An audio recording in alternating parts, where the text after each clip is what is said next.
No, Kiss Save Santa's on. But Mrs. Claus, who would kidnap Santa? Well, Ace, that's what I want you boys to find out. Someone stole Santa? That does not rock! Easy, Gene. Guys, let's go save Christmas. To the Kids Copter! Yay!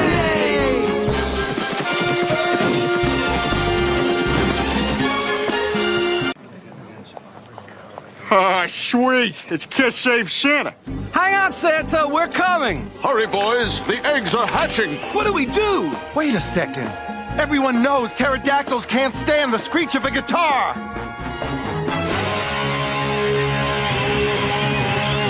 It's working. Hey, Santa, be careful. Oh, no. Careful.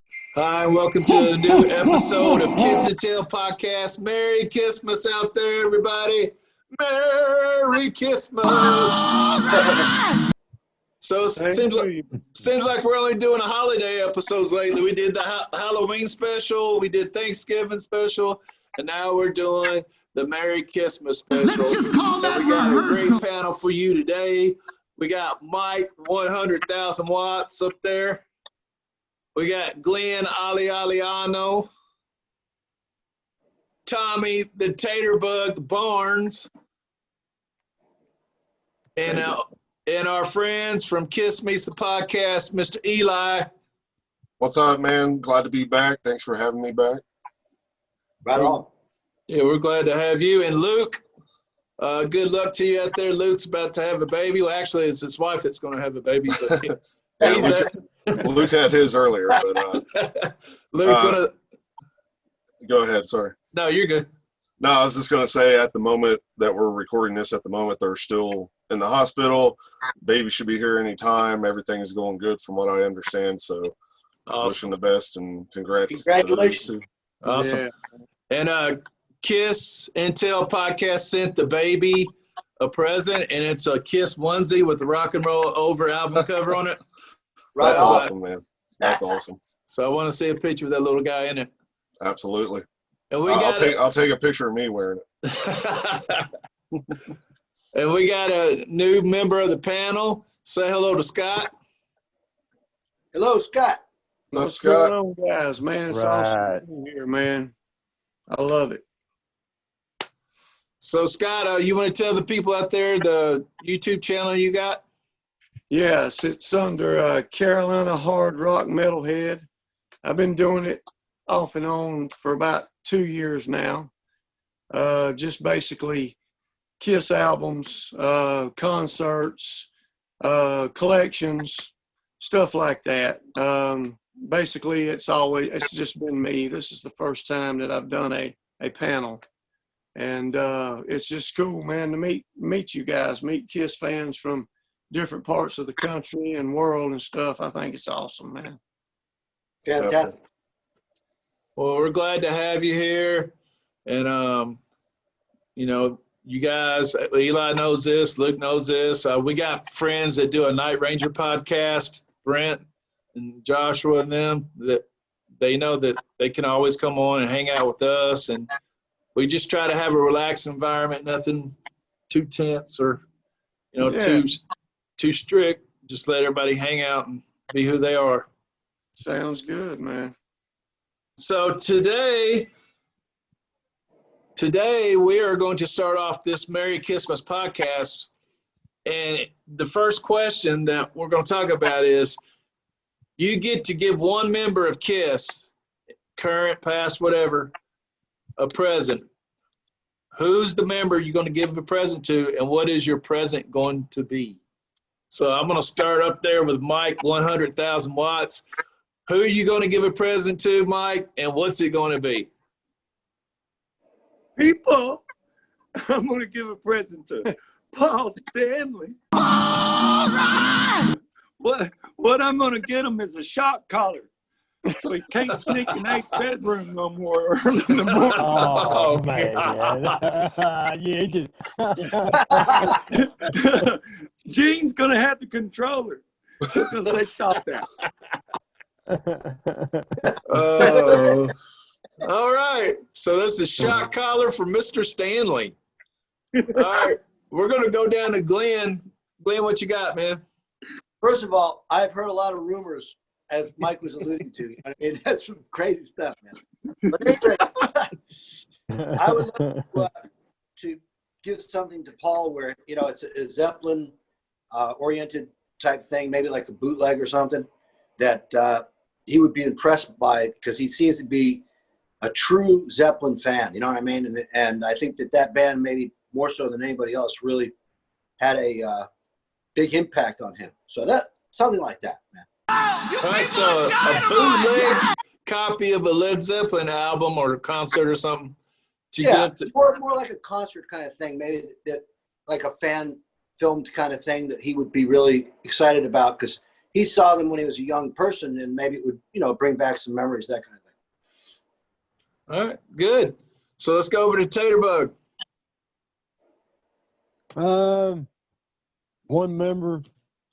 I'd probably give a big old thank you note to Bruce Curley for putting up with all their crap for all these years. He's a good guy. I agree. It ain't Benny Benson. I guarantee you that. But yeah, I give a big old thank you note to Bruce for being who he is. He's a good person, a great musician, and he put up with a lot of crap for a lot of years. So that'd be mine. All right, so that's good. So Tommy's always, ever since we were young, Tommy's always had a soft spot in his heart for Bruce Kulick.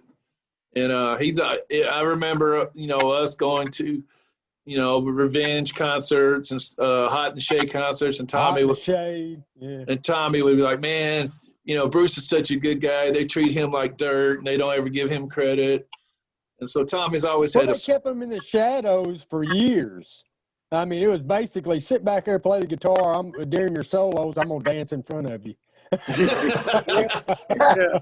Paul comes over. Hell yeah. If there was one question that I would want to ask Bruce, and I know he's probably been asked this before, and I think I've seen things, you know, how could you not have went to Bruce Kulick?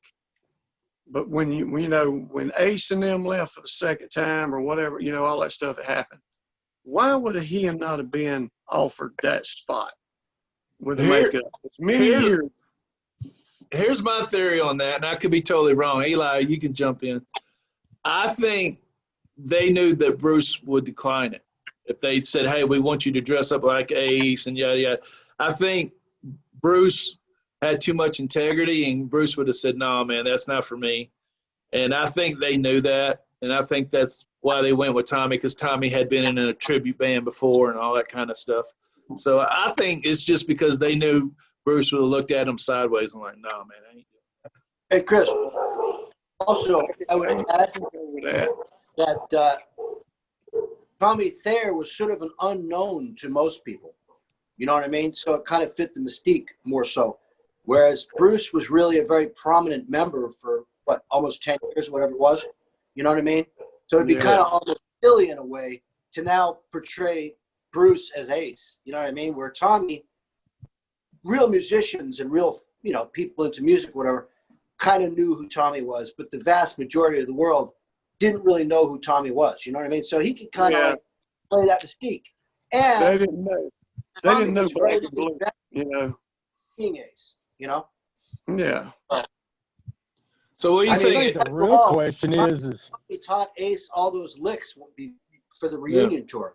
Yeah. You know what I mean? So Bruce, I think, kind of established himself as being Bruce, where Tommy is just sort of in the balance. You know what I mean? He's the road manager. Let's bring him in, and no more coffees, you know, to the guys. Let's now play some guitar, you know? Yeah. But to me, I mean, at least ask the man. At least give him benefit of the doubt. I mean, this guy, the first time I seen Kiss was Animalize. The second time was Asylum. I ain't missed him since. You know, and he was the guitarist, the first all the way through Revenge, from Animalize through Revenge. You know, I seen with Kiss. And just for respect, that would have been something that I would want to know, because before you would let somebody else jump in there, regardless of who they are, at least give the man the option to, look, this is what it's going to be. You know you're going to be playing Ace. You know it's going to be his style. Do you want it, or do we go to somebody else? You know, but they might have asked him though. You know, they might have exactly. When they went on the reunion tour, if I'm not mistaken, and Eli, correct me if I'm wrong, I think he'd already started playing with Grand Funk. Yeah, he did. Yeah, he's been with him for a while, I think. Eli, Eli, go ahead. No, go ahead. Yeah, I've heard Bruce say in interviews that, you know, because at the time before, you know, Tommy now, Bruce was the longest tenured guitar player even before, you know, than what Ace was there.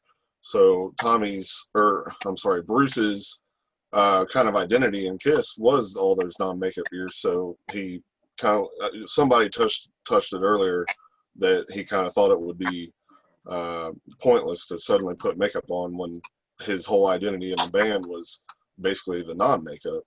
And but I did like the fact that a few months back he did finally take the time to pick out what his makeup design would have been had he have worn makeup. But yeah, did y'all see that? Which one he chose? Man, I didn't see he chose the dog. Oh, I see. You know, yeah, he said that on them revenge clips a long time ago. No, it wasn't the dog. Someone designed a whole different, I forget what it was now. Oh, he didn't choose the dog? No, it was something different. And people submitted ideas and, you know, for different characters, and I forget. He chose Vinny's makeup. But instead of a white face, he would put pink on, you know? Right. So we're going to go back to Eli. He's going to tell us the member he chose and what the present would be. Well, the one I had in mind was going to be Paul, but since he's already been given a couple of gifts, I'm going to go to Peter, and I'm going to give him the gift of playing the drums properly again. More like, you know, from the 70s era, from what, you know, made Peter, the reason that he influenced me and so many other drummers. And then that way they can cut out all the bull crap and not have excuses to not bring him back, and then in a perfect world he would be back in the band. All right, so help Peter remember what made him the Cat Man and influenced thousands upon thousands of drummers in the 70s, and take away the arthritis and the carpal tunnel and all that plagued him. Absolutely. All right, good. So we're over here to Scott. Yeah, man. Eli, he hit real close to me. Peter Criss, I would buy him a monstrous double bass drum set, and I've always wanted him to play the double bass, man. Nice. Like Eric Carr, you know, and even Singer. But you know, as far as I can remember, he never really did. But I would get Pete a double bass monster drum set and teach that cat how to play the double bass. I like that. Right on. All right, so my member I would choose would be Eric Carr, and it's going to be very similar to Tommy. It would be a big thank you note or thank you card for kicking Kiss in the ass when it needed it. And helped changing the way of the music from the 70s and more of a modern approach in the 80s. I think his drumming really took them in a new direction, and I never felt like he got the credit that he deserved from the members of the band, especially Paul. The fans loved him, and the fans absolutely adored him and appreciated everything he brought, but I never, for whatever reason, I never felt like Paul treated him the way he should have been treated. Whether it was due to envy or power trip or whatever, I just feel like Eric kind of got shitted on a lot in his years in Kiss, and he was such an incredible drummer. For me, he's one of the top drummers of the 80s. I mean, just for me, people can argue or whatever. And I know, you know, they made a lot of music that wasn't that good, but no matter that, his drums were always in the forefront, and I just loved his style, and I loved his demeanor and how he put the fans first, and it wasn't about money for him. It was about, hey, I'm going to stay after the concert and I'm going to shake hands with these 100 fans that are hanging around because they want to meet me. You know, I'm not going to just ignore them and go onto the bus or get on the plane and take off, which he could have easily done. And the little things like that really show people who cares and who's just about business, so to speak. So my gift would be for Eric Carr. Good deal, man. Best drummer Kiss ever had, bar none. That's my opinion. I've seen him every time. I think he smokes Singer and even smokes Peter. But Peter's always going to be my favorite drummer in Kiss. But, man, Eric Carr, that thunderous drum sound, brother, live right there, man. I have never heard anybody live like that guy before, and I've seen a lot of bands. All right, go ahead. Continue. I don't want to get off the subject, but you're right. The Hot in the Shade drum solo is still one of the best drum solos I've ever seen by any band. Yep. Yeah, man. Everybody tried to copy the Creatures drum sound after that album came out. All right, so now we're going to go back to 100,000 watts, and he's going to tell us the best Christmas present he ever got that was Kiss related. So your best Kiss present you ever got at Christmas time. Mike Watts, you got the floor, brother. Okay. About once a year, I would get some Kiss stuff when I was growing up. But the best gift I ever got was the lunchbox, the Kiss lunchbox. I got that when I was in kindergarten, and I managed to keep up with it until like second grade. I got like into a little scuffle with some neighbors. They threw the lunchbox into a dumpster. I sifted through the pile of garbage a bunch of times trying to find it. Could never find it. About a year later, I thought I seen it down there in the dumpster. So I went down there. There it was, all rusted up. But that was my favorite one, the Kiss lunchbox. Which cover was that one, Mike? Because I had a couple different ones. The Kiss lunchbox I had, it looked like it was from one of the Kiss cards, the picture. Like it wasn't from an album cover. He was wearing the same, Ace was wearing the same outfit he would have wore in Kiss Alive 2. Yeah. So the picture was from a Kiss card. It was popular on a Kiss card, but it wasn't from one of their album covers. If I can remember correctly. All right, so let's go to Glenn. What was your favorite Kiss present ever? I've received a lot of great presents over the years, like Mike. Last year, I received this great T-shirt that I'm wearing, but also I got Kiss Meets the Phantom on DVD. Oh, nice. My daughter and her mom. And one thing that's really great about it, just to let you know, they printed up this little fake, it looks like a ticket to the show. You know what I mean? Oh, now, nice. I've actually met people that won these tickets and went and were there, you know, and I wish I could have done that myself. But the greatest part about this whole thing is that I actually have enticed, you know, I made my daughter sit down and say, okay, if you gave it to me, now let's watch this together. You know what I mean? And she's kind of gotten into it a little bit, which is kind of funny. You know what I'm saying? I'm always quoting the movie because it's a fun movie, man. You know, you got to take it for what it is. I wish they would have done a lot of things. Everybody wished things would be different and so forth. But for what it is, man, it's great. You know what I'm saying? Not to go off on a tangent here, but you guys checked out Ace's new video that showed up a couple days ago? Yeah. No, I haven't seen it. What is it? It's I'm Down by the Beatles. It's cover of I'm Down by the Beatles. It's got a bunch of Easter eggs in it. Bunch of Easter eggs. Animated video. Yeah, that's cool. He did a really good job on that whole album, I thought. Yeah. All right, Bug, your favorite Kiss Christmas present? Actually, you give it to me. Really? Yeah, several years ago, if you don't remember. Let me see. Kiss condoms. Yeah. Kiss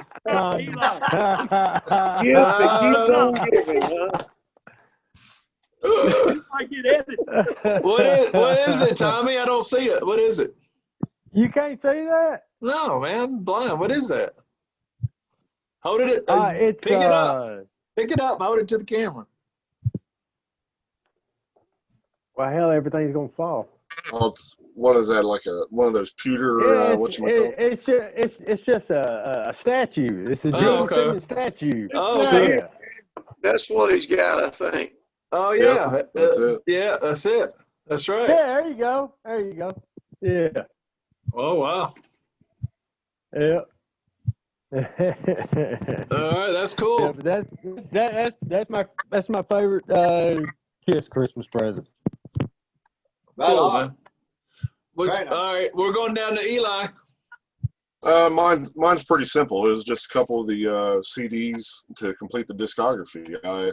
This was around back when the remasters had kind of just come out, and every time I got a paycheck, I always took a trip to the mall and picked up 2 or 3 of the CDs and the discography until I got down to and then here it was around Christmas time. I needed Asylum and then Psycho Circus, which this was when Psycho Circus was still like it had just come out that same year.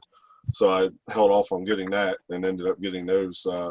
My dad got them for me that year, which was kind of cool because he was the one that introduced me to Kiss in the first place. So it was kind of cool so little things like that sometimes have more meaning than what they seem to be. But I was excited to finally complete the discography at the time, and so that Sentimental was it. value. Yeah, that's cool. Wonderful, man. All right, Scott. Well, I've got 2. It's my first and second. I'm going to go with them because both of them were great. 1978, my mom got me all 4 of the original Dolls. Oh.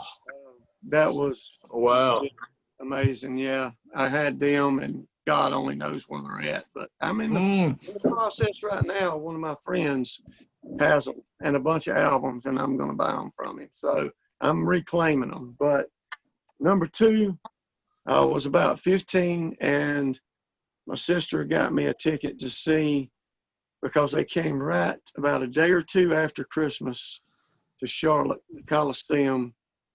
Kiss Animalize, Kiss and Crocus, the first Kiss concert I ever got to go to. So yeah, that would be my 2 right there. Wow. Kiss and Crocus. Wow. Yeah, man. That's a name I hadn't heard in a long time. Crocus. Believe it or not, Crocus was, man, I know it's kind of demeaning a little bit, but the Animalize concert really wasn't really a highlight of Kiss. And it was sold out. I mean, it was packed to the gills, but Crocus was perfect. They sounded like, if anybody owned any of their CDs, it sounded like you was playing a CD almost. That's how good they was. I mean, it was amazing. Yeah, great opening act. Yeah, I know. They were pretty heavy too. Yeah. Okay, my favorite Kiss Christmas present was 1978, just like Scott. But that Christmas, my mom bought me the double platinum and the Destroyer albums. So I got both of them. For Christmas, I had already bought Rock and Roll Over. That was my first Kiss album I ever got. And I already had Love Gun. So I got the double platinum and I got the Destroyer albums for Christmas. And I just remember being mesmerized by all the freaking silver and double platinum. Like looking at the outlines of the makeup. It always surprises us on our show when we come to find out how many people first Kiss album was double platinum, or that's how they first heard Kiss. Like it just kind of it took us, caught us off guard, because you would think it's Alive or whatever. But no, a lot of people said double platinum. Yeah, that was. I think it's because it was like a greatest hits thing. So. Mom and Dad was like, well, let's give them this. This has a lot of their famous songs on it rather than just getting them one album. That's probably what happened. I don't know. I like the version of Dr. Love on there better than the one on Rock and Roll Over, in my opinion. Yeah, that's good. I agree with that, too. I mean, you can't go wrong with that. You just can't. There's some cool stuff. Rock and Roll Over, Chris, was my first album, too, brother. Oh, yeah. There you go. There's another one. That was mine, too. Yep. Wow, So 2 more. 3 of us, first album was Rock and Roll Over. Wow, that's awesome. Yeah. So the next thing we're going to talk about is the panel created their own Kiss Christmas album. They came up with 10 songs. They're going to tell you the name of the songs and which member of Kiss is singing that song. And they're going to tell you the name of the album and maybe even describe the artwork, okay? So what we'll do is we'll start with Mike. Mike's going to give us the name of his Christmas album. And if he wants to describe the artwork, he can. And then he's going to tell us the first song to kick off his Kiss Christmas album, the name of the song and who's singing it. And then we'll go down to other members of the panel and they'll do the same thing. So Mike, you got the floor, man. Tell us about your Kiss Christmas album. Okay, it's going to be titled Naughty and Nice. Naughty and Nice. All right. I like it. Okay. And I'm going to give the first jam on the album because we got 10 songs, right? Yeah. Okay, the first one would be Rudolph the Red-Nosed Reindeer. Okay. But I'm giving that song to Paul. Okay. Because you know how Paul is. If he was singing it live, he would go, you know, people. I just know you get this place and you're hotter tonight. Rudolph started out at rock bottom, but he eventually got hotter than hell. So it's Rudolph the Red-Nosed Reindeer by Paul. So Mike's got Naughty or Nice. First song to kick off the album is Rudolph, which sung by Paul Stanley and contains a Paul Stanley stage rap. I like it, Mike. All right, Glenn, you're up, man. All right. Well, I wrote down here a list of songs, and I could have come up with 20 songs. I would like to have a double album. You know what I mean? But double platinum Christmas. I would call it Kissmas for You. You know what I'm saying? Kissmas for You? Oh, right. Yeah, Kissmas for You. And that picture of them in the snow, it'd be something like that. You know what I mean? Where they're like, you know, together and so forth. So the first song that I thought would be cool, they could do like a rockin' version of Run, Run, Rudolph. Okay. And the idea would be that each guy would sing on the first song. Oh. Kind of kick it off. You know what I'm saying? They'd all have lines and do that kind of thing. All right. So Glenn's got an album called Kissmas for You. And the first song is Run, Rudolph, Run, or Run, Run, Rudolph. Yeah. And all members of the band will take turns singing in this, I guess. And they would run off. They're going to run off, man, like a motherfucker. Oh, shoot. They're going to take turns singing on this, I think it was Chuck Berry, right? Yeah. Originally done that. All right, so Ace could open it up with his little Chuck Berry type lick. Yeah. And then just fire off like a cannon, you know what I'm saying? All right, Eli, you're up, man. Mine is called Carolers of the Night. Oh, I like that. Carolers of the Night. My first track is going to be the Kissmas song, which is more, popularly known as the Christmas song, Chestnuts Roasting on an Open Fire. And it's going to be sung by Gene because I was thinking of the chestnuts roasting on an open fire. I'm just picturing Gene blowing fire all over these chestnuts to roast them.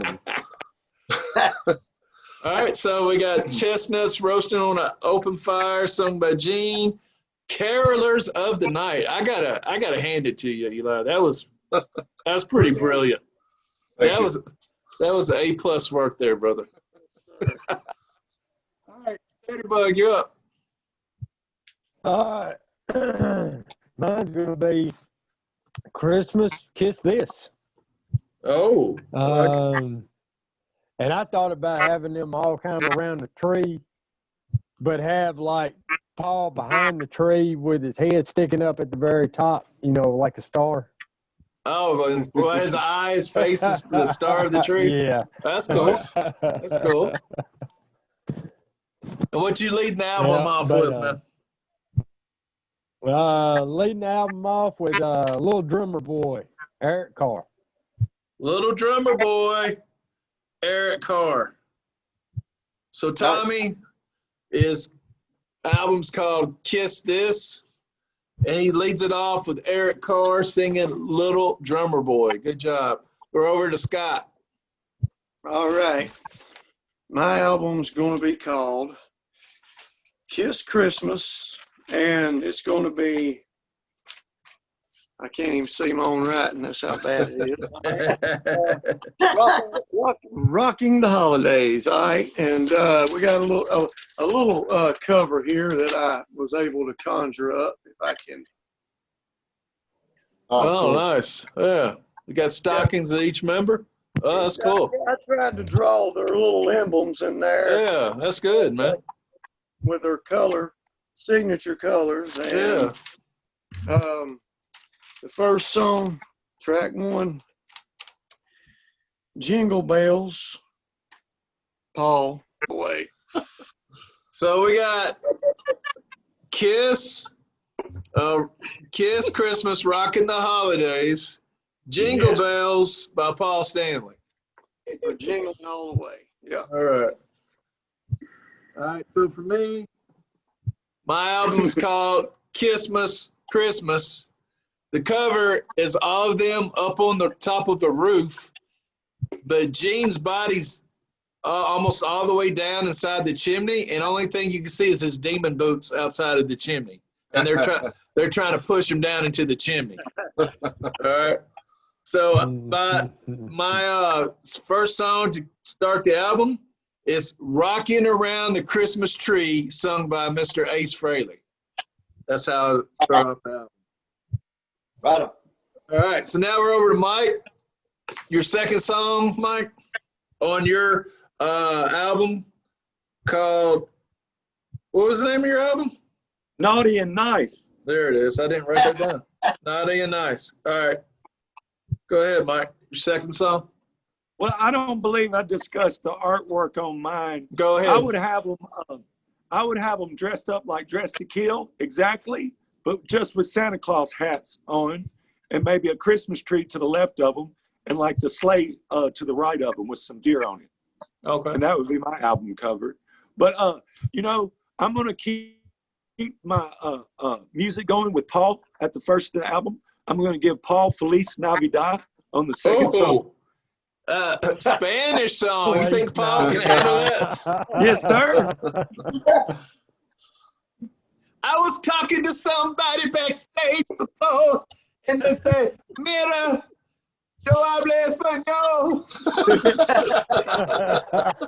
Oh yeah.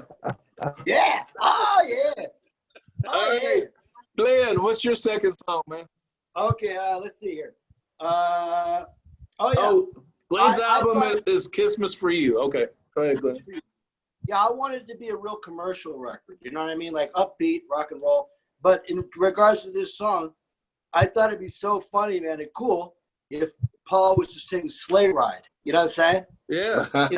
They opened up real rocking, and then I see it like a magic touch. They go into magic touch, but it's Sleigh Ride. She's got a magic sleigh ride. On the sleigh ride. Let's go on the sleigh ride. Yeah. So we're gonna go down and see what the second song on Carolers of the Night is. Second song on Carolers of the Night is "I Saw Mommy Kissing Santa Claus," sung by Paul Stanley. Eli, me? Oh my goodness, Eli. I'll tell you later. All right, good job, Eli. Now we're gonna go to Kiss This. And what's the song on Kiss This, Taterbug? It's gonna be Baby Please Come Home for Christmas. Please, Samantha, come home for Christmas, sung by Paul. Sung by Paul? Yep. Oh. He's still on his Samantha Fox kick. Can't blame him there. Kiss Christmas, Rocking the Holidays, song 2. What is that, Scott? Song 2 is Going to the Demon. Nice. Because you know how he is about money, so he's going to be singing Silver and Gold. Oh, I like it. That's a good one. I like that. I like that one. Silver and gold. Song 2 on my Kissmas Christmas is, I know, I Saw Mommy Kissing Santa Claus by Paul Stanley. There we go, Eli. There we go, brother. I swear we didn't talk about this. No, we did not. Mike, on Naughty and Nice, your third song, brother. Well, you know, I would give the third song to Paula, but you know, Gene's having an argument in the studio already. You got to give Gene something. So Gene gets Silent Night on the third track of mine. Silent Night. That's kind of like hearing them do Wish Upon a Star. Yeah. All right, let's go down to Glenn, and he's got Kissmas for You, the third song. Now, yeah, I wanted to hear Gene sing Frosty the Snowman. Oh, God. And at the end, he can melt him. That's a good one. He's like real jolly, you know, for a moment there. You know, he's not the god of thunder. Now he's going to be real jolly singing about Frosty, you know? Blow fire on the snowman and melt them. Yeah. He can put a big tongue on the snowman hanging down. And call it Frosty the Fireman if he wants, you know? Frosty the Fireman. The third song on Carolers of the Night, what is it, Mr. Eli? This one is in the style of Rudolph, but it will be called Peter the Silver-Nosed Catman. Oh. And it's going to be sang by Ace Frehley.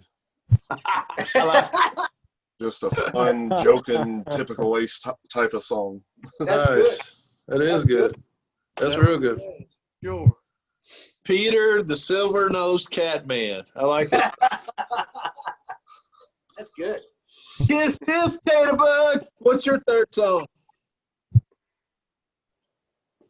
I guess it's Gene's turn. Everybody giving Gene a turn in round 3. But just because I think it'd be funny to hear him singing Hard Candy Christmas. Hard Candy Christmas. All right. So, Rockin' the Holidays, Kiss Christmas, song number 3, Scott? Number 3, it's kind of early, but we're going to do a ballad. So Peter Criss is going to do this one, and it's already been mentioned, but I think somebody else sings it. Silent Night for Peter. That's his best Kiss song. Okay. So Peter's going Silent Night in the vein of Beth. Okay. Absolutely. Just a little early. That's a great choice. That makes sense. It is. I might have picked that. Oh, I don't know. My third song on Kissmas Christmas is Rudolph the Red-Nosed Reindeer, done by Gene Simmons. Right on. You got to stop this similarity stuff, Chris. I know, man. Mike, you're up. Song 4 on Naughty and Nice. I've heard a lot of Naughty. I haven't heard much Nice, Mike. Well, you know, Glenn picked that little jam by Chuck Berry, Run Rudolph Run. I'm going to let Ace do that on this track. Track number 4, Ace gets that song. Hey, Mike, condition out. Because you know Ace will do it justice. They all did it, you know what I mean? Yeah, I'm talking about Ace is going to sing with you know, Gene and Paul and Peter. I mean, but he's going to be the lead singer of the song. He's definitely that's the song. All right. Kissmas for You, song number 4, Glenn. Number 4, let's see here. Okay, I picked Paul as singing Rudolph, the Red-Nosed Reindeer. All right. I just thought he would be the guy, you know what I mean? Rudolph, the Red-Nosed, the way he'd sing. Sort of in that, you know, that Broadway voice that he does every so often. I'm waiting to see if we get any other non-original members besides Eric Carr. So far, Eric Carr is the only one that's been chosen. Let's go to Eli. He's going to tell us his next song, Carolers of the Night. Next up is It's Beginning to Look a Lot Like Kissmas, sung by Peter Criss. Oh, I like it. I like it. Sung by Peter Criss, kind of more in that laid-back style of his solo album. Kind of what I'm picturing. Nice, man. Nice. Nice. Really nice. Bug, Kiss This. Tell us your next song. Next song is "Do You Hear What I Hear" by Peter Criss. Yeah, a lot of love from Peter Criss. Yeah, a lot of Great Peter Criss selection. Good job, Tommy. All right, let's go to Scott. He's going to tell us his next jam on Rockin' the Holiday album. All right, here we go. We're going to do an old school duet between Gene and Paul. I can love her all I can. But it's going to be "Oh Come All You Faithful" because we need that money. Come all you faithful. We're going to rock it out. So Paul and Gene do a duet. Yeah. Nice. I used to love it when they done them back in the old days. All right. Great stuff. The next song on my album is "Santa Claus Is Coming to Town," sung by Peter Criss. Uh-oh. Oh, Hey, Peter Criss. There's another selection of Peter Criss. Yeah, Glenn. No, I was going to say, if you think about it, I mean, Peter's voice really does sort of fit that whole Christmas thing. You know what I mean? So that's, I think, coming up. And Ace is so jolly, you know, he's great. I wish they would have done something like this. Yeah, I've said since the 80s. I've told my friends since the 80s, why don't they do a Christmas album? It just makes so much sense on so many levels. I agree. And if you guys have ever wanted or need any ideas for your show, I've got several, man, that would really be good, like some like that. Stuff, but I'm not going to get on it right now, but you just give me a text, whatever. If you ever need any ideas, I've got some great ones, man, that people that you guys love. We can always use good ideas. Yeah. Yeah, so I think Peter, if he would put out a Christmas album, and like, I don't know if he would be allowed to use his, Catman makeup, probably not, but that would go over big time, I think. Yeah, I think if Paul got some money from it, they'd say, "Oh yeah, go ahead." I don't know. All right, so we're back to Mike Watts, I believe. Naughty and Nice. How are you closing out the first side of your album? Last song on the first side. Okay, the last song on the first side. I guess some of us on the panel kind of like the same Christmas songs because the little drummer boy, I think Taylor gave that to Eric Carr. I'm going to go ahead and give that to Peter Criss. To end that side out right there. Good. Good job. Read my mind. All right, Glenn, you're up. How are you closing your first side of the album out? Well, I wanted to close it with a bang, so I thought that Ace.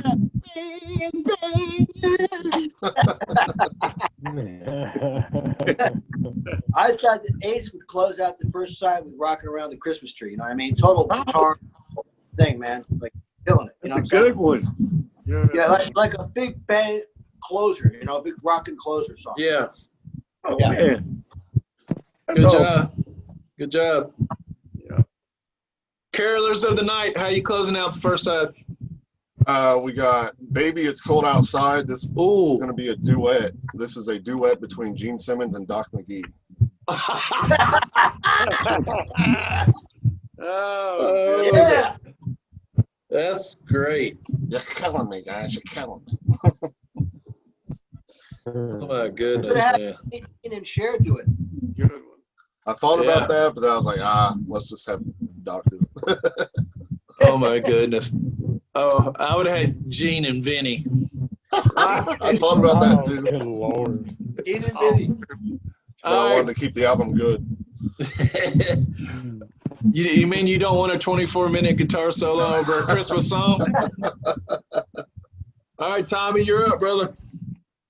All right. Paul's still heartbroken over Samantha Fox this Christmas, so he's singing "Last Christmas I Gave You My Heart."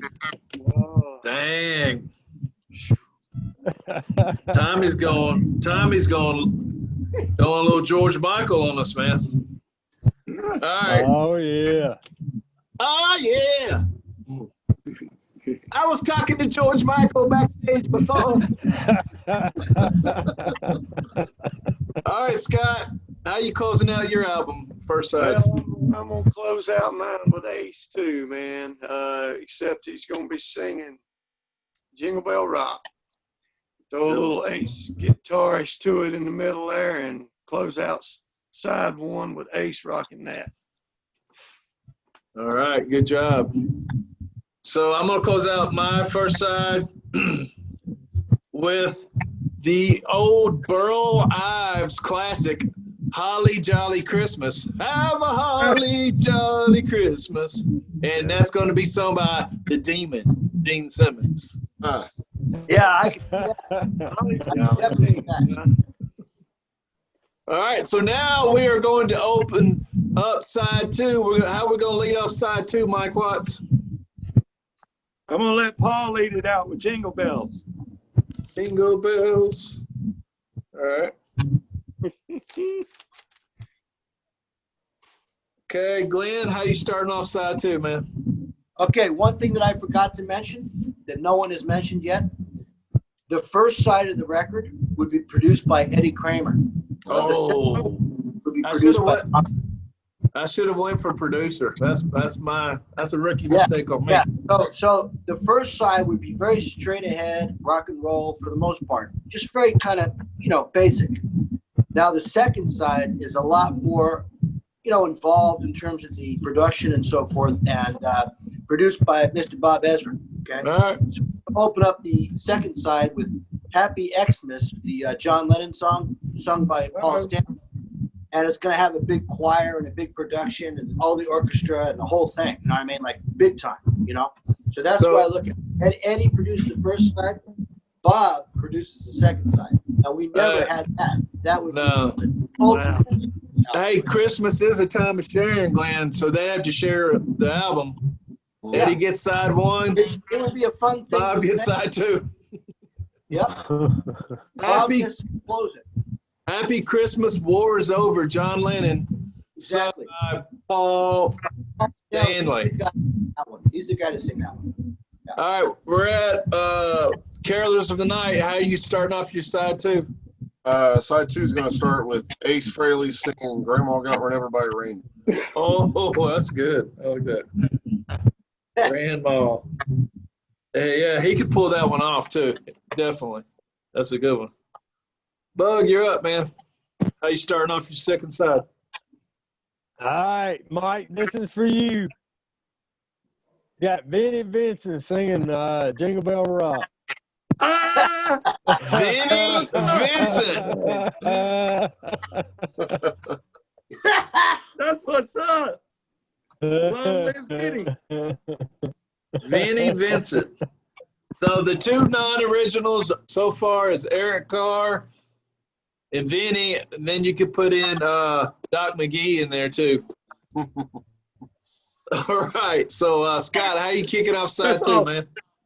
I'm gonna kick off side two with Gene coming up out of the stage and the orchestra around him, and he's on top of the mountain. You know how Gene is. He's God, joy to the world. Oh, nice. Joy to the world. I like the visual. I like the theatrics there. There you go. That's Gene all the way, big as you can get. Big production, joy to the world. Gene's got a very underrated voice. He's pretty versatile when it comes to singing. Yeah, he's got great range. He does. So I'm starting off side two, and I'm taking a page out of a couple of you guys' books. I'm starting off with Ace singing Run, Run, Rudolph. Chuck Berry. There you go. So I think like 3 people have already chose that one. All right, so let's go to Mike, your next song on side two. I'm going to get one of yours, Lion Mans. I'm going to get that Holly Jolly Christmas, and I'm going to give it to Gene Simmons. And I think you gave it to Gene Simmons. Yeah, I did. But I mean, I hate to be a copycat, but that's a good one for Gene. Yeah. And they could do the video. You remember that song came on at the end of Rudolph, where the snowman would start singing. Burl Ives was made into a snowman singing "Holly Jolly Christmas." They could do that for Gene, but have the demon makeup on the snowman face with the tongue. That'd be good. All right, Glenn, you're up, man. Okay, let's see here. Next, I had. Oh yeah, I thought it'd be cool if Bob Ezrin was to produce a really lush, beautiful version of "Walking in a Winter Wonderland." Paul singing. Oh, like a really like you know. I forgot about that song. The second half of the record is a lot more produced. You know what I mean? Like a really in-depth production that Bob would do. Hey, I got to give you props on that. That was really good. I wasn't expecting that one. Yeah. Walking into Winter Wonderland. Yeah. Good one. All right, Mr. Eli. Well, make it number 4. This is the most popular song. I've also got Run, Rudolph, Run, but my version's sung by Paul. Oh, okay. Gotcha. Run, Rudolph, Run, Paul Stanley. Everybody likes that song, don't they? All right. All great ideas, though. Yeah. Of all the different people singing it. Tommy Thayer. Well, my next song, the next song on the album is going to be "Run, Rudolph, Run." Oh wow! But it's going to be done. It's going to be done by Bruce Kulick. Oh! He's going to change. He's going to change a few of the words in there, and he's going to put on there "Ace Run" from Paul.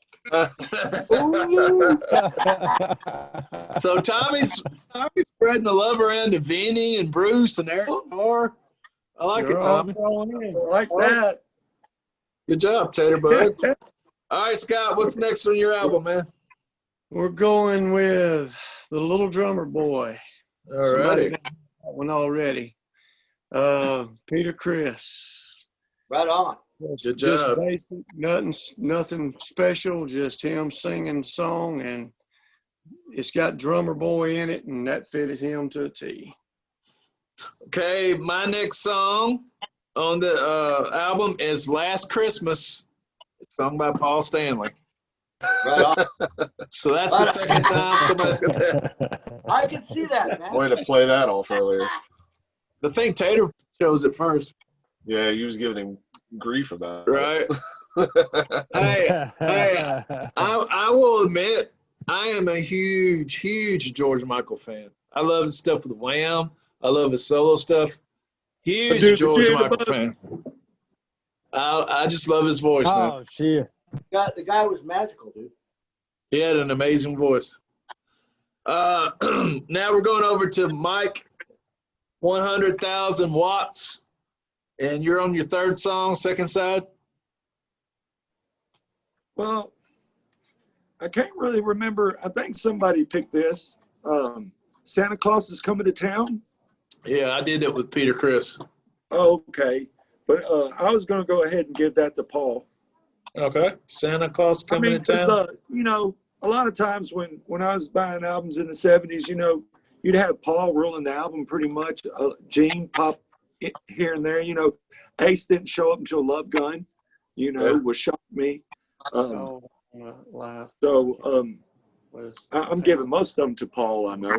But I guess the reason I chose Peter is because I identify that song with Bruce Springsteen so much. And I felt like Peter's voice was the closest to Bruce, like that raspy voice. And that's why I chose Peter to sing that. But, I mean, it's just because I hear Bruce's version 400 times every Christmas. So. All right, Glenn, you're up, man. All right. Well, once again, you got to think of the idea that Bob Ezrin is producing the second side. And I want to be a little bit more poignant. The first side really rocked like crazy, you know what I mean? So I thought it would be just absolutely interesting, once again, with a Bob Ezrin production, Gene Simmons singing Silent Night. You know what I'm saying? Silent night. Yeah, but I mean more in his solo album. Yeah. Yeah. Like always near you, nowhere to hide or nowhere to run, whatever. Yeah, Definitely a solo album. Yep. Yeah. All right, Eli, what you got, brother? Pretty sure someone picked this one way earlier, but Jingle Bell Rock, and this one's sung by Peter. Uh-oh. Jingle Bell Rock. Kind of in that tossing and turning style. Yeah, he could definitely pull that off. Absolutely. Peter's pretty versatile, too. Tater Bug. Yes. Paul's still broken-hearted here, man. Damn, Samantha Fox. So, since he's still broken-hearted this Christmas, his last one on here is going to be All I Want for Christmas. Mariah Carey? But Paul was singing it to Samantha, so you put it wherever you want. Oh, Paul's all over the damn place, man. Mm-hmm. All right, Scott, you're up, man. All right, we're going to track number 8. Santa Claus is Coming to Town with Ace on his second one, rocking out on track number 8 for me. Santa Claus is had that one too. Yeah, Santa Claus is Coming to Town. And who's singing? I can hear him singing that for sure. Ace Frehley. Ace, gotcha. Yep. So that was song number 8. So now we're on song number 9. Okay, gotcha. Yep. So my 8 is something that's already been picked too, and that's Little Drummer Boy by Peter Criss. I think Tommy picked it. I think somebody else picked it, but that's just kind of just kind of a no-brainer there. We're at Mike Watts, his number 9 song. Okay, on the Naughty and Nice album. If Eric Carr was still living, I would give him White Christmas. But let's just say, Eric Carr, was living. I mean, I would want him to have White Christmas. So Eric Carr, White Christmas. That's what I really want. All right. Yeah. Dang, I forgot about that one. White Christmas. That's the first time it's been picked. Yep. Eric Carr. Good one, Mike. All right. I'm going to have Gene singing You're a Mean One, Mr. Grinch. Ooh, that's great. Oh, yeah. That's great, man. That's awesome. Forgot about that. That is awesome. His voice would fit that too. Yeah, and his persona and everything. Yeah. Yep. That's gold there. Good job, Eli. Yeah. All right, Glenn. You want to go next? Sure, brother. Okay. Number 9, I thought it would be cool if Paul was to sing Blue Christmas by Elvis. Oh, yeah. And do his own thing, because see, there's a famous picture for Kiss fans when he was dressed up like Elvis. I don't know if you ever saw that. He probably did it around the time of Elvis's death or shortly thereafter, where he slicked back his hair and he was trying to be Elvis, you know what I mean? Mm-hmm. So I thought Paul could do his best Elvis on the Blue Christmas. Nice. That's a good one. That's the first time that song's been picked. So we got two one-time songs back to back. Tater, you up? All right. Number 9 is going to be Rocking Around the Christmas Tree, done by Mark St. John. Ooh. Oh. Wow. Tommy. Freaking tater bug, man. Mark St. John. All right, Scott, you're up. I'm going to do this is number 9, a duet with Paul Stanley and Joan Jett, since Twisted Sister Dee Snider done it with Lita Ford. I'll Be Home for Christmas. And they good one.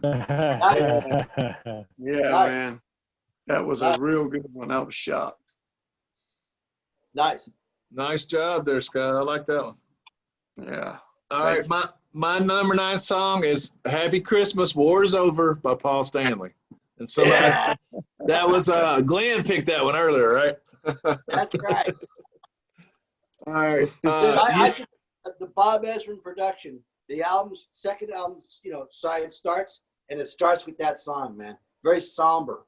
Where the first side is Eddie Kramer just rocking like crazy. You know what I'm saying? Mm-hmm. That's just my feeling. Well, you know me, I'm a huge Beatles fan, so anytime I get a chance to get the Beatles on, I'm gonna take it. Mike Watts, you're gonna end your album with what song, man? Okay. Well, it's funny that some people have picked duos. I'm gonna go with the last song, "Wonderful Time of the Year," but everybody's gonna get a part.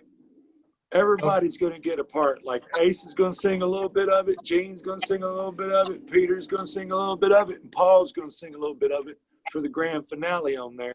All right, everybody will have a little solo part. It's a medley, a little Kiss medley where everybody's singing. Okay. All right, so let's go to Glenn. We're back to you, Glenn. How are you going to end your album? Okay. Now, just to mention once again, I keep talking about the producers involved.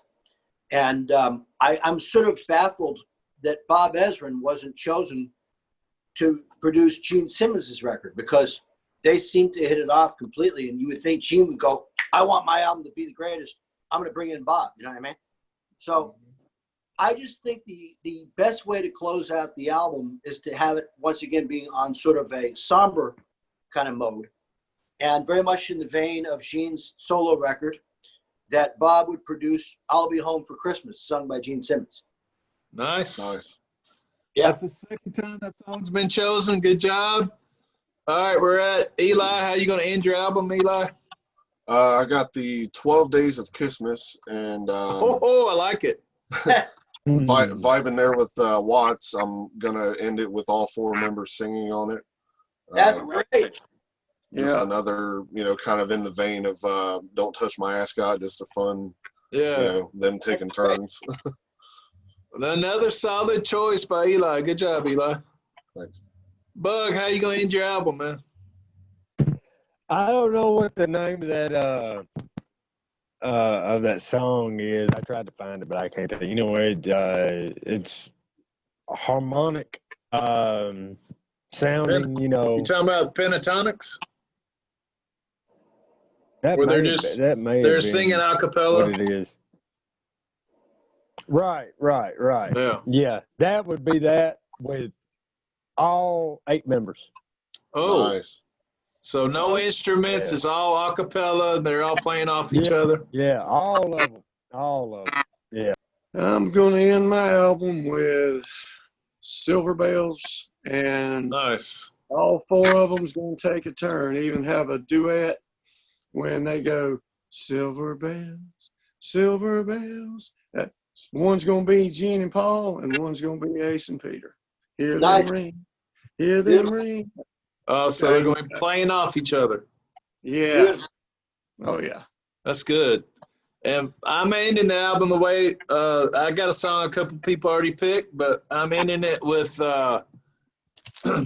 I'll Be Home for Christmas by Gene Simmons. Gene and Scott both picked up. So I like the songs. I like was only picked once and stuff, and I think Scott got a good one. Glenn got a good one. Eli got a couple of good ones, and Bug, he didn't go the normal route as far as singers. He brought in old Vinny, and Mike Watts is up there, had one side that was naughty and the other side that was nice. Yeah, I think there were a lot of good choices. I really wish I could just go and listen to these songs now. It's a shame. Right. It's a shame that we weren't just putting together, our best songs that exist, unfortunately. But yeah. Hey, Eli, there's not a series of records at this point. You know what I mean? I'm sorry? Too bad there's not a series of records, Eli, at this point. Absolutely. Each one of these, each one could have been a record, man. Yeah, absolutely. Totally. Hey, we would have loved them. If somebody's connected with Kiss, man, put this in their ear. I'm sure it's been put in their ear many times, but I don't know if it's because of religious reasons, because I believe most of the members of Kiss are Jewish, and maybe they're like, I'm not gonna make a Christian Christmas album. Yeah, but it's all just about happiness, though, too. Bringing joy to the world. And members of everybody's family are, in fact, one way or the other. You know what I mean? We're both. You know. Yeah. So, I mean, I just can't believe they didn't think of the marketing tool on this, man. You know, as geniuses as they are, they've missed out on a lot of opportunities. That's for another discussion, but the opportunities that they have missed out on that they could have really cashed in on. Exactly. Yeah, it kind of doesn't make sense, because if that is the reason they're not making Christmas music, but yet at the same time they have no problem putting out the merchandise, because look at the shirts we're wearing, Christmas shirts, and they put out stockings and all that kind of stuff related to Christmas, ornaments.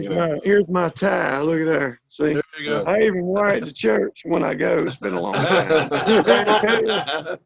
Everybody liked it too. You'd be surprised. I like it. The Church of Kiss, if I Yeah. So I agree 1,000% with you guys. This is a huge marketing opportunity. For whatever reason, they have chosen not to do it. I think Twisted Sister proved it could be done in a rockin' great way, because Twisted Sister's Christmas album kicks butt. It's really, really good. I like it a lot. Heck, Bob Cooley proved that along with this compilation with all them people we had on, Lemmy and everybody that's on. What you got? What is that, Eli? It's that metal Christmas compilation that Bob Cooley did. Oh, I'm not familiar with that. It's got Lemmy on it, and I mean all kinds of stuff. So I mean, if that can be pulled off, Kiss can definitely do it. I want to check that out, man. I'm not familiar with that. Maybe if for whatever reason they just didn't get around to it, man. You know. Yeah, and not to jump ahead to the very end, but watch them like pull out a Christmas song for this New Year's Eve show or something. Right. That's possible. Our next phase of the show is going to be our naughty or nice list. I'm going to give you something that has to do with Kiss, and you got to put it on the naughty list or the nice list, and you got to explain why. All right, so we're going to do the naughty or nice list. I'm going to give you a topic related to Kiss. You put it on the naughty list or the nice list, and explain why. So Mike Watts, you will be going first, and you have Vinnie Vincent on the naughty list or the nice list for Santa this year? That's all. Vinnie Vincent, the Ankh Warrior. Well, I got to put him on the naughty list, man, for trying to charge $350 for that remake of Speedball. Is that what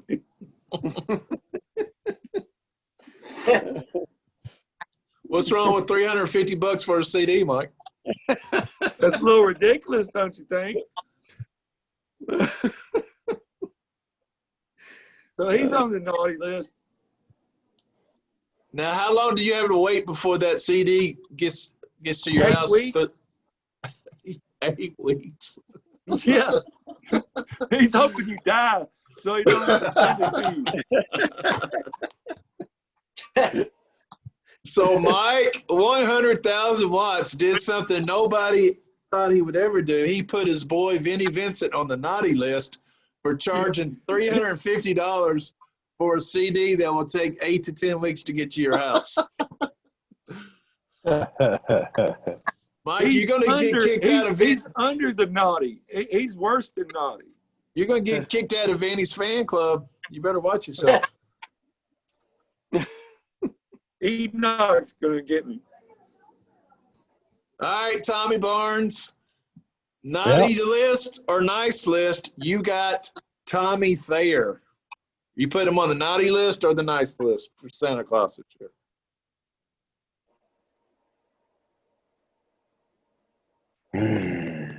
Well, he's not original.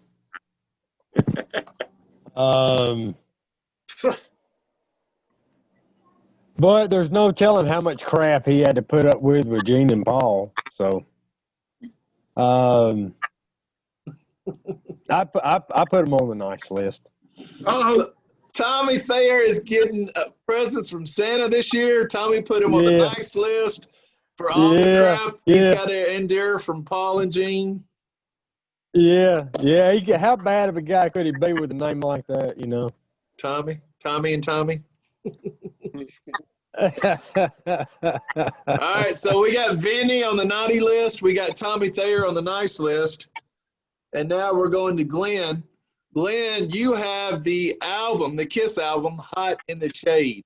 Is that going on the naughty list or the nice list? Come on, Glenn, what you say? Well, all I can say is, man, is that you gonna hide your heart, Glenn? Oh, well, forever. I'll tell you what. Now, when Lick It Up came out, I was back on board and the whole thing. And then, unfortunately, Animalized came out, or the other, yeah, Animalized was next, yeah. And I was kind of like, not because I wanted Vinny to be in. I felt like, okay, now we got a band again. You know what I mean? It felt like a band again to me, you know. So now we're going through all these changes and so forth. And when they put out that album, man, with the Broken Mirror there, I was like, that's Crazy Nights. Yeah, that's Crazy Nights. I'm totally done. Totally done. So by the time don't worry, they're all the same. Yeah. By the time that Hot in the Shade came out, man, I was just like, nah, I'm done. I'm finished. You know what I mean? And I was disappointed because there was talk about Ace rejoining the band in the late 80s. And yeah, I remember that. Had he rejoined the group, I mean, I would have been back on board. But that album, no, it's too many songs and too much filler. And I'd put it directly on the naughty list. Yeah, the entire album was filler. Yeah. So Glenn's putting Hot in the Shade on the naughty list. Not to cut into anybody's time here, just something quick. I think that Hot in the Shade should have been released as an EP, at least 5 songs. You know, I think it would have went over way better then, like kind of like Rats EP. Yeah. With 5 songs, with of course that ballad that give them that Michael Bolton ballad. That Michael Bolton song, yeah. Yeah, there you go. Forever. So Tommy, you mean you don't love that Kiss classic, The Street Giveth and the Street Hey, by the way, read my body. Oh man. The only good thing about Hot in the Shade was the stage show. Oh, the concert was amazing. Yeah, the concert was fantastic. I think they put all their effort and money in the concert. Yeah. It was an awesome show. Hey, Chris. Yeah. Since you asked me the question, I was just going to say that I think, quite frankly, that's when everything hit rock bottom, was on that album. And then it started to go up because we got Revenge, which was much better. That led into the Unplugged and that whole period and the reunion. So, I mean, people say Elder was the bottom. No. When I listen to the Elder, man, there's some great stuff on there. Under the Rose, one of the greatest tunes, man. Rock and roll. Dark Light, killer. You know what I'm saying? So people say, oh, that was where they hit rock bottom. No, I think they hit rock bottom on that Hot in the Shade. And then it started to go back up. And basically it has continued to go back up. You know what I mean? Don't forget about Smashes. Don't forget about X and Set. That's when they started going back up, huh? No, they're wrong. Let's put the X in Christmas. I actually like that song. Oh my God! You made me rock. You made me rock hard. Yeah, those 2 songs are cool, but I cannot stand the atrocity of those remixes that they did on there. Oh God! Hey, You know, hey, do you know who was a co-writer on "You Make Me Rock Hard"? Probably lots. Was it Madonna? Ron Jeremy? It was Jennifer Warren. Was it really? Yeah, she's the one that wrote that song for Aerosmith, I Don't Want to Miss a Thing. And she's the one that sung the duet with Joe Cocker in the early 80s. Love lift us up where we belong. That's her. She was a co-writer for that song. Wow. What happened? She forgot to write? No, she was writing with Paul. It was a co-write with Paul, and Paul probably just took over. You know what? She's probably like, "Oh my God, what did I get into?" We're gonna make it rock. All right, it's just like, what's the guy's name? Was it Desmond Child, Eli? Yeah. He helped write "I Was Made for Loving You," right? Was it Desmond? That and many other songs. Then he helped write "You Give Love a Bad Name." Yeah. And then he helped write "Living La Vida Loca" by Ricky Martin. So those 3 songs, that guy's set for life. Yeah. He also wrote a whole bunch of stuff with Aerosmith as well. And he wrote Alice Cooper. What's that hit? Poison? He helped everybody else but Kiss. This guy said he helped everybody but Kiss. Yeah, he helped everybody else but Kiss. That's just my opinion, though. All right, so Glenn put Hot in the Shade on the naughty list. So now we're going to go to Eli. Eli, naughty or nice? And your topic is the album The Elder. Oh, totally nice. Glenn was touching on it just a little bit ago. It's a very underrated album. Yeah, the whole thing is great from beginning to end when you listen to it in the proper sequence. Would have loved to have seen the movie come about that we always heard about all these years that they were going to do. Yeah. But yeah, just a fantastic album. So many great songs. I'm a big fan of Mr. Blackwell. I know I've heard people crap on that song, but I love it. I love the little Great song. Eerie things that you could hear him scratching on the bass strings, and there's just so much goodness. If I had to give one little nitpick about it, it'd be the drum sound.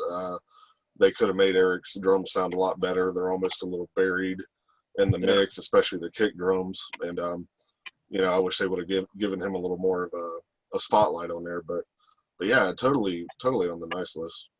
So Eli puts The Elder on the nice list. So far on the naughty list, we have Vinnie Vincent and Hot in the Shade. And on the nice list, we have Tommy Thayer and The Elder. So Scott, your topic is the Kiss album, Sonic Boom. Naughty list or nice list? Naughty. And the reason I say that there's one song that I really like on that album, and it's Modern Day Delilah. Yeah, good song. It's a good song. I think that the problem was they, just like with Psycho Circus, they tried to bring the 70s sound from Rock and Roll Over, which was what I was told, to today's time and age, and writing songs and anthems and stuff like that, but instead of being themselves. I think they should have wrote songs that they wanted to write. I don't think they really wanted to write a lot of those songs. I think they done it because it was the first album they had put out in 10 years, I guess, since Psycho. And they put the anthems on there. They were kind of following their trail of what the Dress to Kill until now. And I just don't think the sound, I don't think the production was good at all. And Danger You, Danger Me, Danger Us. I mean, Stanley's a wordsmith. Yeah, that Modern Day I can live with. I can live with it. And there's one more song that I'm an Animal. I can dig Gene's I'm an Animal. But the rest of that, I don't like it. I don't think it sounds good. I don't think the songs are good. In 10 years, that was all they could come up with. Very naughty, man. Yeah. I'm an Animal is a great song, especially if you hear it live. There's a clip on YouTube, and man, just the way it sounds live, the way Gene's singing it, and the music, it just sounds nice and heavy, and man, it's a cool song. Yeah.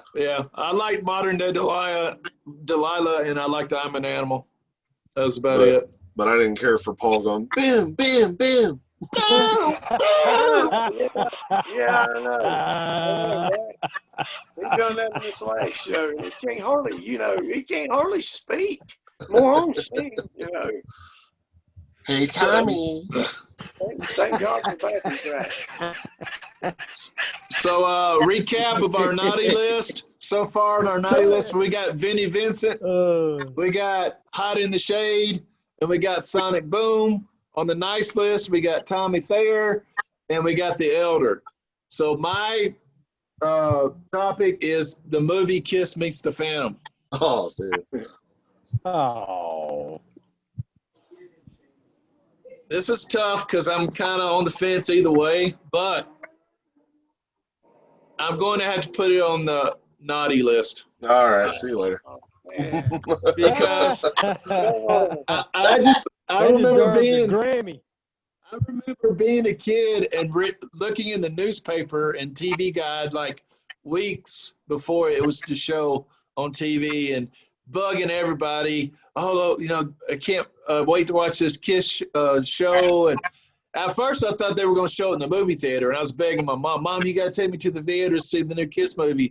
She's like, that's not going to be in the theater. That's going to be on TV. And I thought, are you sure? She's like, yeah. So when it came that night to watch it, I was just like freaking glued to the TV. And then about 20, 25 minutes in, I was like, it was just so boring. It's just like I lost interest.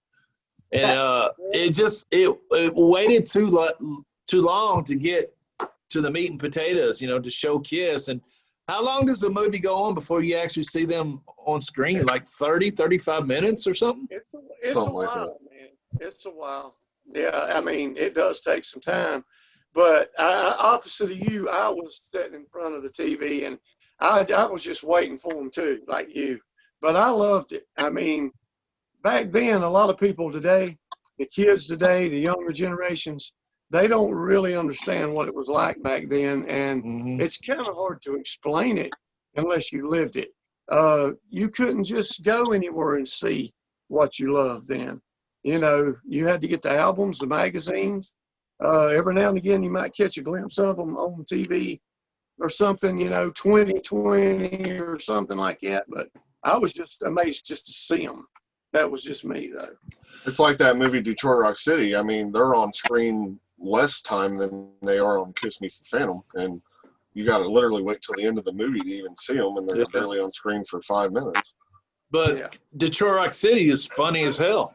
Yeah, it is. It's great in its own way, and I still get goosebumps every time where they run into the concert and you hear the start of the show, because it does give me that feeling of what it's like to go to a Kiss show, and it's like absolutely no matter what, it's like it's cool. But Phantom is so great in my opinion. I'm sorry, but I love it too, man. To this day, I got 2 copies of it.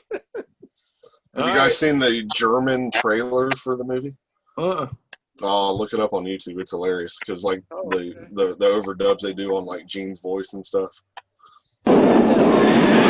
Wenn euch der Alltag zum Hals raushängt, wenn euch der Dauerstress strapaziert und deprimiert, dann wird es Zeit auszubrechen und zu schreien. Seid ihr okay, Leute? Wollt ihr den echten Kiss? I'll check it out. Devereaux. I can't do it. Devereaux. You're on your 9th now, kitty. Hey, Dr. F can do it. Go to his, watch his commentary on that, and you will laugh. You will laugh. You'll hang in all the way through. All right, so next we're going to do some Kiss trivia. I got some members of the panel that think they're pretty knowledgeable about the rock band Kiss. We're just going to see how knowledgeable they are. Okay? So we're going to start off with Mike, 100,000 watts. What album can you find the song Radar for Love, Mike?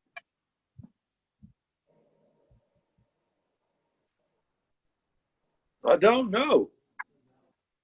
Does anybody want to tell them? Starts with an A, man.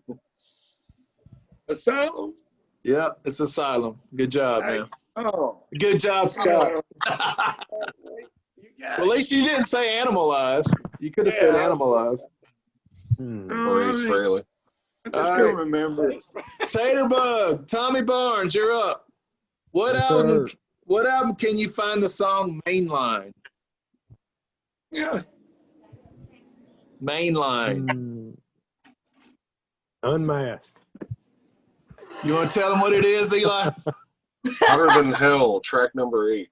Hotter Than Hell. Good job. All right, Eli, you're up, brother. Okay. I gave you a little bit harder one than the other guys. All right, name the 4 studio albums that don't have images of the band members. Let's see. We got. Name the 4 studio albums that don't have images of the band members. We got Music from the Elder, Animalize, Hot in the Shade. One more. Revenge. Got it. He got it. You got it. The man. You got it. Good job, Eli. Thank you. All right, Carolina. Yeah. Name the producer of the Kiss album Animalize. Oh, God. Name the producer of the Kiss album Animalize. People don't talk about who produced Animalize. No, because We do. I'm not going to sit here and act like I know because I don't.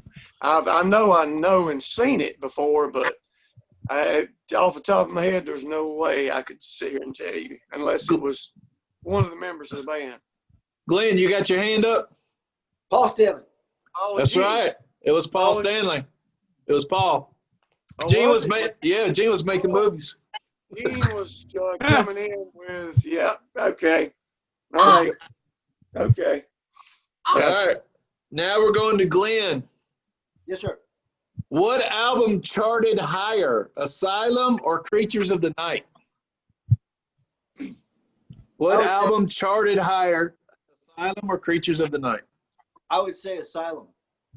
And you would be correct. Asylum peaked at number 20. Creatures of the Night peaked at number 45. Yeah. Oh. Good job. Yep. Tommy Taterbug Barnes. Mm-hmm. Which album sold more copies, Love Gun or Revenge?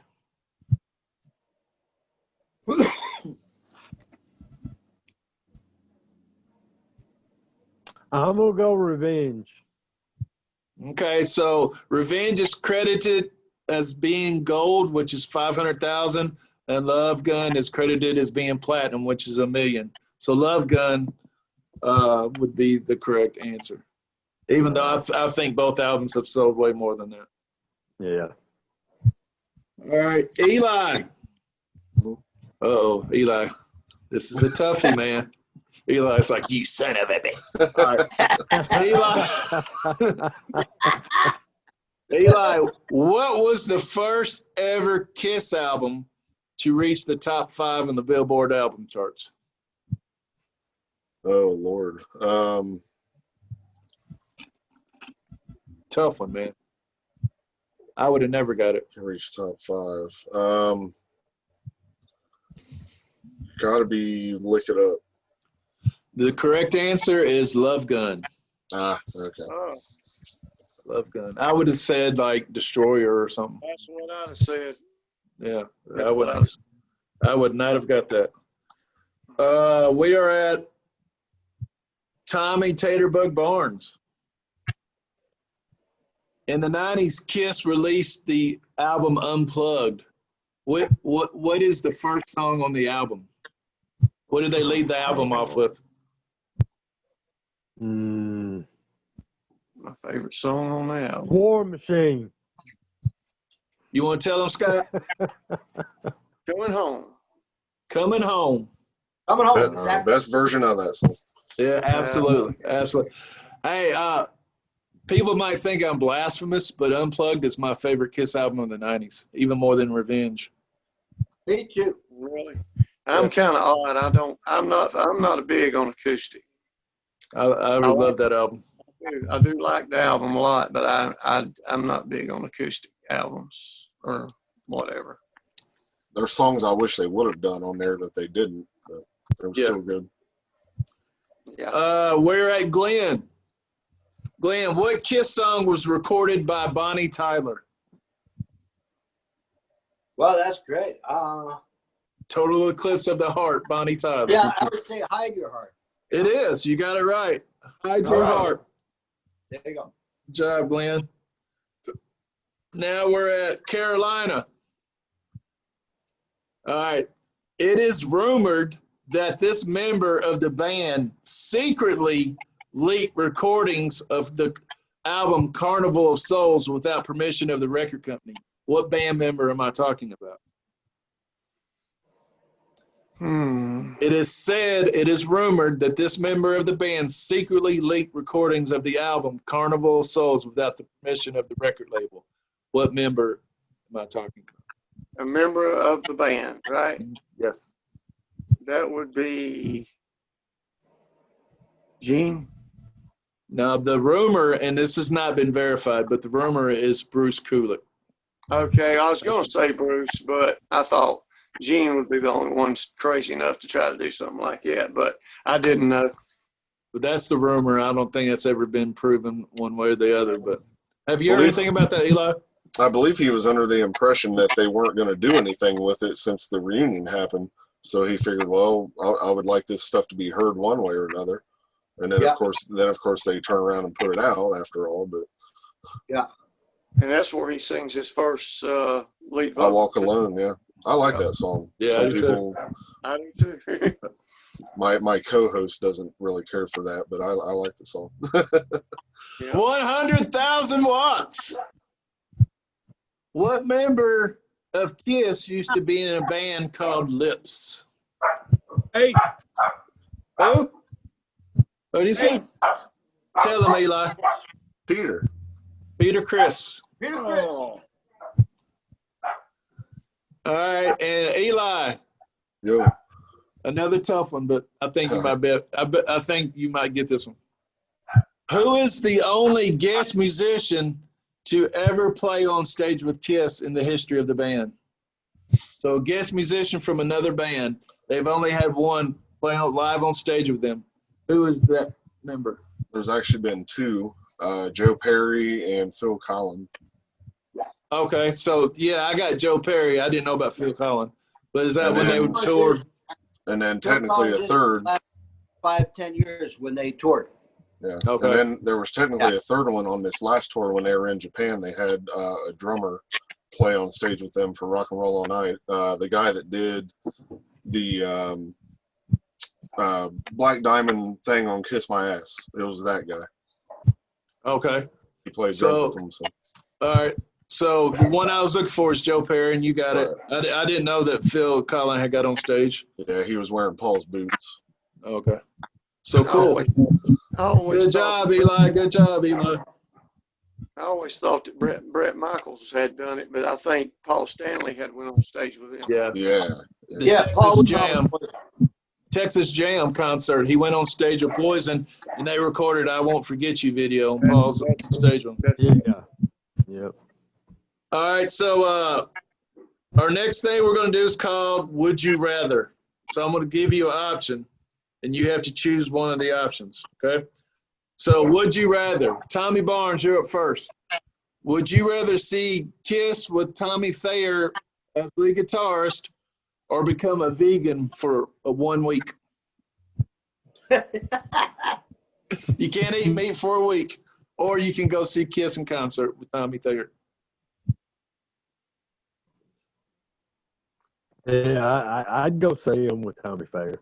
All right, so Tommy said, I ain't giving up no meat, baby. I'm going to go see Tommy Thayer. So Bug's going to go see the Kiss show.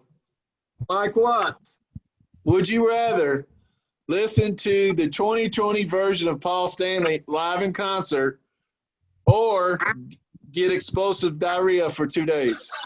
I don't want to do this a day longer than I can do it great. I want to quit when people say, why are you quitting? Rather than, why don't you quit?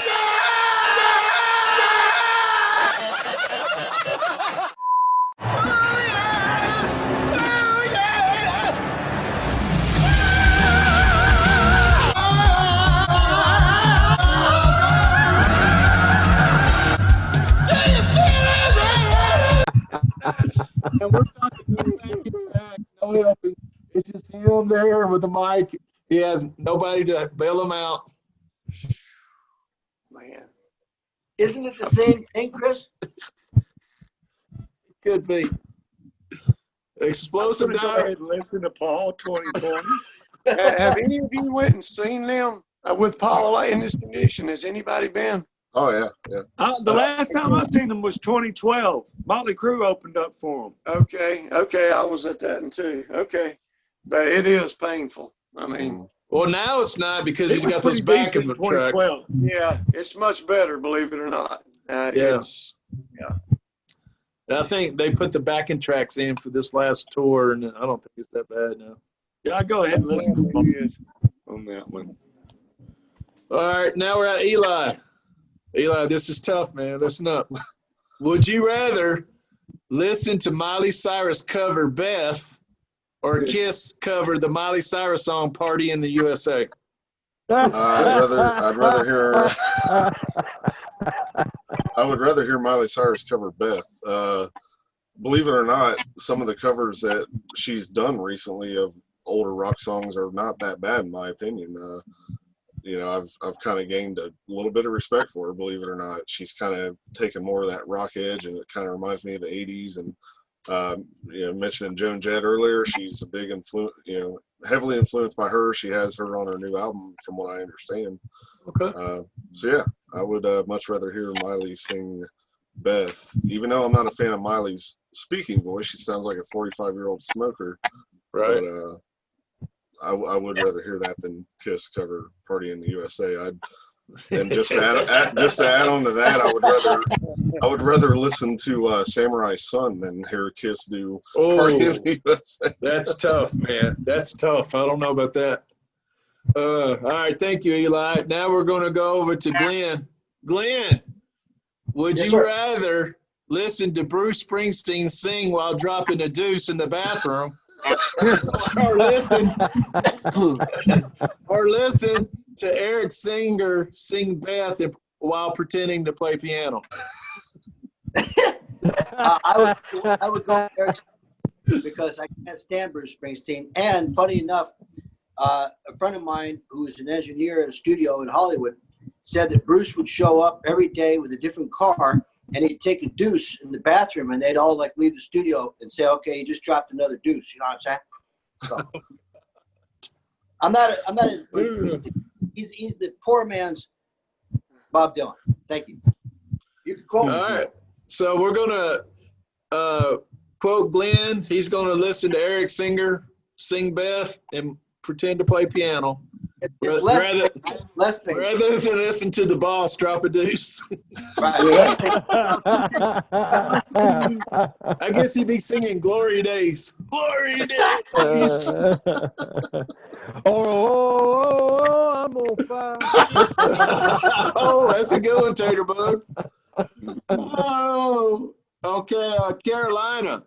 Scott, would you rather listen to Kiss perform Crazy Nights live, the whole album in its entirety live? Oh, God. Or Axl Rose perform Chinese Democracy Unplugged? Gosh, dang. Hey, does he get the no meat option? No, he don't get a no meat option. We got Chinese Democracy Unplugged or Crazy Nights live in its entirety. I would have to bite the bullet and go with Crazy Nights because I hate Axl Rose, and that album too. I can't stand. I do like Appetite, but I don't like Chinese Democracy. I don't like Axl, and Crazy Nights has got probably maybe 2 or 3 at the most. Either not cringe-worthy songs that I could deal with, but it would be torture either way.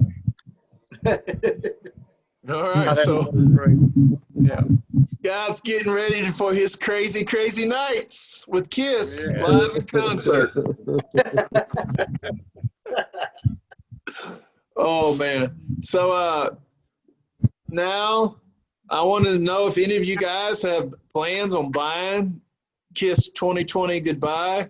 concert for New Year's Eve. I think the cheapest is like $40, and I think you can get up to $1,000 package. I think Eli probably knows more about it than I do. Eli, do you have all that information? That's kind of the gist of it, but they've also announced now where you can actually buy tickets to attend the thing, and it's like $25,000 to stay at a hotel over there for like 5 days, and you get all kinds of incentives with it. I mean, you know, you get your choice between a Paul or a Gene, you know, stage used guitar, and you know, there's all kinds of stuff. I'm sure it's all on the website, but yeah, that's kind of the gist of it, though. As far as just the online packages, yeah, I think $1,000 or so is kind of the high end. Okay, Mike, do you have plans of buying the Kiss 2020 Goodbye New Year's Eve concert? No, sir. No? No. All right, what about you? Oh, go ahead, Mike. I'm sorry. I thought you were done. Go ahead. I mean, I've been a Kiss fan, you know, all my life. You know, I had the Kiss lunchbox in 1977 when I was 5 years old. So throughout the years, I've also spent a lot of money on Kiss items. So no more money being spent. Yeah, but this won't go to rust in a dumpster. Oh, yeah. That's a good point. Good point, Eli. That's a good point, Eli. Eli, are you buying it, man? Absolutely. I'm going to stick with that cheap version, of course. But you know, the last few years anyway, I tend to just rather stay home anyway and stay away from all the idiots that are out on New Year's Eve. So what better way to spend it than watching a live Kiss show? And, you know, I can't even think of the last time Kiss has done an actual live concert broadcasted on TV. You know, I can't even think of the last time, so we have no idea what to expect.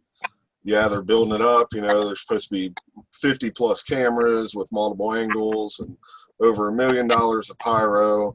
One of my biggest worries is, of course, the set list. I'm kind of worried that they're just going to play the same old set list that they played on the tour already.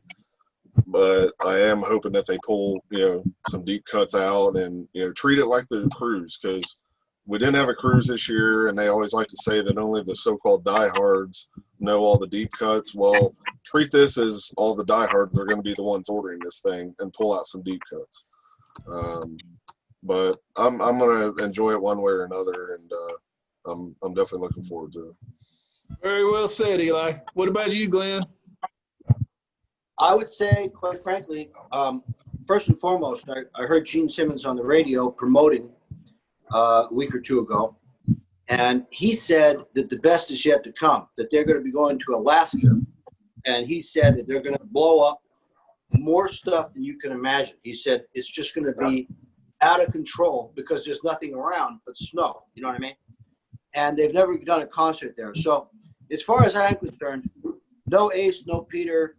It's just a run-of-the-mill thing, man. I can't stand these two guys that they got going there, and I'm totally uninterested. I mean, they've already pushed it as far as they're going to push it with me in regards to this whole, you know, current situation. I saw them at the LA Forum because a friend of mine bought me a ticket about 1.5 years ago, and it's like there's no magic left at all. It's like this. It's gone. It's just gone. I saw them when I was a kid, man. I saw him, you know, during the Eric Carr days, Ace and Peter days, you know, reunion days. There was still magic left. There's nothing left now. You know what I mean? So I could be pleasantly surprised when I hear from other people how great it was. But even then, what can I say, man? I'm not going to waste my time with it. All right, Tommy Taterbug Barnes, you buying it? Hell no. You won't watch it on YouTube the next day. You watch it on YouTube the next day. What's the point? Tater, come on, man. Hey, I'm being serious. All right, so Tommy said he's not going to quit eating meat for a week for nobody. He's not buying that. No. All right, Scott, are you going to get it, man? No, I'm not going this ride, man. I took my kids to see 2 shows on this on this end of the road, Charlotte in 2019, and Columbia, actually February, right before this stuff came about. And I've seen what I wanted to see. I wouldn't have went to that probably if it wasn't for them. I'm not sold. I've seen Tommy Thayer, and I've seen Eric Singer with a Sonic Boom, with Motley Crue, with Def Leppard, and in my opinion, if anybody's seen that Def Leppard, when Def Leppard blew them away, and it's that. And I'm gonna say this. I don't want to draw it out too long, but one thing I've noticed, I've not missed them since Animalized, but one thing I've noticed after the Revenge tour, when they done the reunion, it was great. After that, maybe around the supposed to be the last tour in 2000, give or take. After that, when they came back, Kiss is going through the motions now. I mean, I never thought that I would see that out of them, but they are going through the motions, like Paul especially. I mean, this guy, I was standing right there at the edge where he comes out on his little across the crowd, hook chain. And they was people, we was just all gathered around the bottom of it. And we were doing everything, just look and point at us or let us get a picture. He never once looked down at any of us. He looked out at the crowd, man, the whole time he was singing songs, just going through the motions, man. And they've been doing that since probably the Aerosmith tour when Peter was with them. And I've noticed that every time. Before that, when I seen them, they were having fun. They were actually enjoying themselves on stage, and this was out of the makeup and the reunion time. But now it's just ching and whatever we can get and whatever we can suck out of it. And like Eli said, the set list, man, I would definitely have to have some guarantees, man, on super deep tracks. But I don't believe I'm going to bite that bullet. I pretty much agree with most of you guys here. I would not generally spend any money to go see them. Like, they came to Houston a couple years ago, and my wife was like begging me to go because she's never seen him in concert, and I was just like, I don't want to. I don't have any desire. And it's kind of like what Glenn was saying about the magic, I feel like sometimes they're going through the motions, and it's about chemistry. I mean, you can claim that Thayer and Singer are better musicians than Chris and Frehley, and that's probably true, and not many people will argue the point.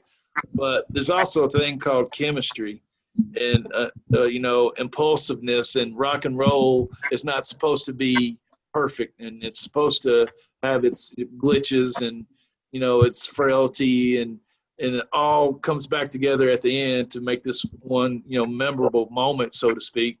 And when you got people that are just like cut and paste, copy and paste, and, I don't know. But having said all that, I think I'm going to buy it. I think I'm going to give it a try because I'm like Eli. I don't want to go nowhere on New Year's night, especially this year.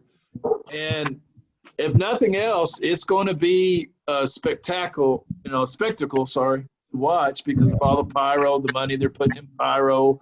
And they're wanting to set all these world records. They're talking about going to Antarctica and doing concerts and all this stuff.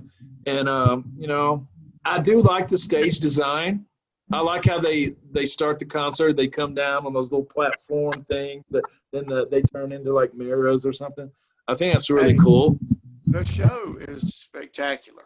Yeah. Now, I mean, I've got a clip on my thing where I go over it the night after we went to Columbia, and it's hey, if you're going or you're going to watch it for the Kiss experience, man, hey, knock yourself out. I wouldn't knock anybody for doing it anyway. I mean, each is their own, man. I mean, dude, I've done a lot of things that I've said at point in times that I wouldn't do, you know, and kind of hypocrited myself for it anyway. But nah, man, anybody that wants to do it, hey, go for it, man. It is a hell of a show. I've never seen a show like that. It's probably one of the best stage shows they've ever put on in their whole career. To me. Yeah, especially God of Thunder and things like that. Yeah, definite points. I give them credit for that. Yeah, I have my two sons have never seen him in concert, so I'm thinking I'll buy the $40 thing, sit down with them. I think it's going to come on around 2 o'clock in the afternoon, my time, something like that. Yeah, I had heard that too, which kind of makes it cool too, I guess. Just sit around with them, watch it, and watch the stage show, if nothing else. Hey guys, check out. This is what a good stage show looks like, and this is what the band wants to give the fans their money worth as far as a stage show, and they sound really good with the tracks, man. It's not painful, when Paul's singing, because I know what that's like. It destroys the whole vibe, man. I mean, everybody, you could see the look on their face, man, like, damn, it's what's wrong, what's going on. I've always been in the mindset all through the years, like with all the different lineups and everything, that it's Kiss and that's all that matters to me. Like I've been able to stomach all the lineups. Some of them I don't like more than others, but when it comes down to it, it's Kiss. We still have Kiss playing the music. They're out there. The Kiss could have ended back in the 80s, and then we could be sitting here all these years later doing stuff like this. Like, man, what would have happened if they kept going, and this and what if, but they've kept going, and different lineups. They've changed their sound here and there, and I've just always looked at it that way. Is just having Kiss period is good enough for me. Yeah. Well, that's going to conclude our show. I want to thank Scott from the Carolina Metalhead. Check him out on YouTube. Eli from Kiss Meets the Podcast. Go check their channel out. Subscribe if you haven't done so already. Glenn Aliano, Mike 100,000 Watts, Tommy Taterbug Barnes. Thank you guys for spending this evening and celebrating Kiss in our Merry Kissmas episode. And for you out there, hit the subscribe button and remember to rock and roll all night and watch Kiss and Tell podcast every day. Bye, guys. Bye, appreciate it. Thanks, Chris. It's been